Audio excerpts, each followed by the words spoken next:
বাংলাদেশের কিং খান সাকিব খানের upcoming cinema মানে কুরবান ঈদে যে সিনেমা আসছে তুফান, সেই সিনেমাকে জিতের একটা সিনেমা চেঙ্গিজ, সেই চেঙ্গিজ সিনেমার সাথে তুলনা করা হচ্ছে। হ্যালো ফ্রেন্ড, নতুন একটা ভিডিওতে সবাইকে স্বাগত। আমি মাইজ। কিছুক্ষণ আগে থেকেই মানে ফেসবুক ঘাটছিলাম, তো হঠাৎ দেখি এই পোস্টটা, যে দেখতে পাচ্ছ পোস্টটা, এখানে চারটে ছবি দেওয়া আছে। একদিকে জিদ্দার ছবি এবং আরেকদিকে দেওয়া আছে বাংলাদেশের কিং খান সাকিব খানের ছবি।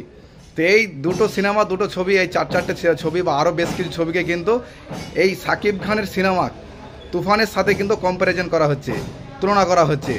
তো এটা এক ধরনের মানে নেগেটিভিটি মানে বলাই যায়, মেন্টালিটি মানে যাদের একটু খারাপ আছে তারা এটা করছে। একটা বাংলাদেশের থেকে একটা সিনেমা আসছে, যে সিনেমাটাকে মানুষ প্রচণ্ড মানে পছন্দ করছে, বাংলাদেশের মানুষ এবং ভারতের মানুষ, কলকাতা পশ্চিমবঙ্গের মানুষ কিন্তু এই সিনেমাটাকে কিন্তু যথেষ্ট পছন্দ করছে।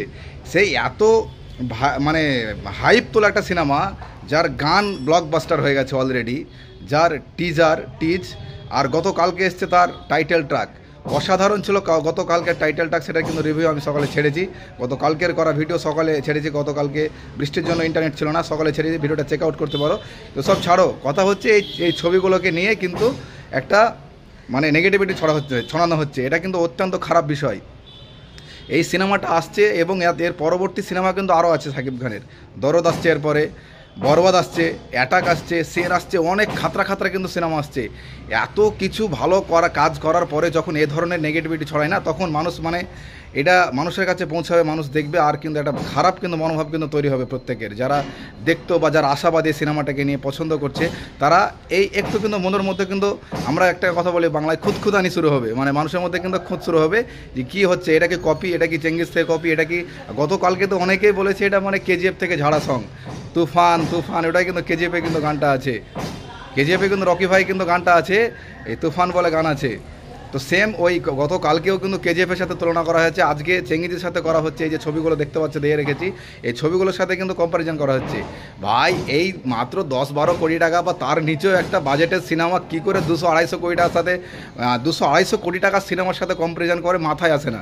সত্যি বলছি, এটা মাথায় আসে না। ওটা Indian cinema, south India cinema, এটা বাংলাদেশ থেকে আসছে, ভারতবর্ষ রিলিজ হবে। ওই সাথে এর মানে তুলনা করা মানে মূর্খামি ছাড়া কিছুই না। যদি মানে তুলনায় করে তো এটা বলবো গর্বের বিষয়। 250 কোটি টাকার বাজেটের সিনেমার সাথে এই 10 কোটি সিনেমার মানে তুলনা করছো, মানে এটা গর্বের বিষয় যে হ্যাঁ 10 কোটি টাকাতে 250 কোটি টাকা সিনেমার সাথে মানে কম্প্যারিজন করছে। এটা সত্যি একটা গর্বের বিষয় হবে। যত পারছো ট্রোল করো, যত পারছো এর নোংরামি ছড়াও, নেগেটিভিটি ছড়াও, এতে তুফানেরই লাভ হবে, সাকিব খানের লাভ হবে, এটা আমি বলবো।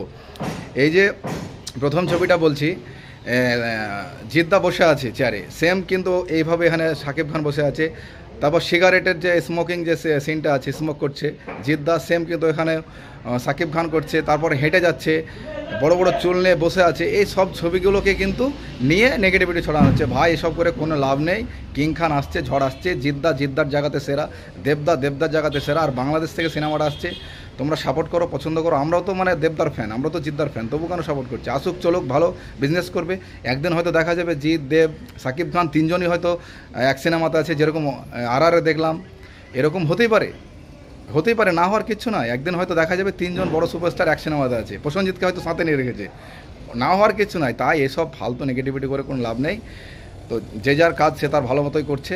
তো কেমন লাগলো ভিডিওটা অবশ্যই জানিও, আর যদি তোমারও কপি মনে হয় তো অবশ্যই কমেন্টে মূল্যবান মতামতটা জানাতে ভুলো না। টেক কেয়ার, বাই বাই, দেখা হচ্ছে নতুন কোনো আরেকটা ভিডিওর মধ্যে দিয়ে।